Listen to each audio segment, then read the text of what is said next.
चावल।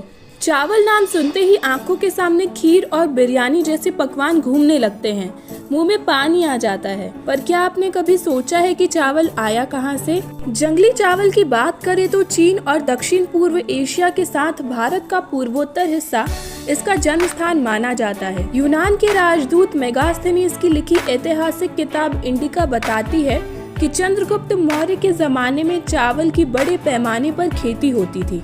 उस समय हस्तिनापुर यानी आज की दिल्ली के अलावा राजस्थान के जयपुर जैसे इलाकों में भी चावल की खेती के लिए पर्याप्त पानी उपलब्ध था। उस जमाने में देश में धान की तकरीबन 2 लाख किस्में थीं, जो अब 2000 से भी कम हो गई हैं। 19वीं शताब्दी तक देश में चावल की खेती पूरी तरह से मौसमी थी। आयुर्वेदिक ग्रंथों के मुताबिक इनमें से सबसे अच्छी और पौष्टिक सर्दियों वाली किस्म थी, जिसे महाशाली कहा जाता है। सर्दियों के सभी चावल को शाली कहा जाता है।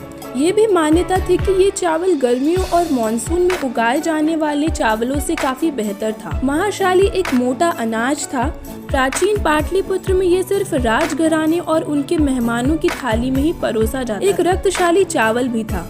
लाल रंग वाले इस चावल को बीमारियों का दुश्मन माना जाता था। मेगास्थनीज ने बताया है कि पाटलिपुत्र में हर अतिथि के सामने तिपाई जैसी मेज रखी जाती, फिर उस पर पके हुए चावल का कटोरा रख। जापानी या कोरियाई बुद्धा बाउल्स या फिर राइस बाउल्स की तरह भांति भांति के व्यंजन रखे जाते।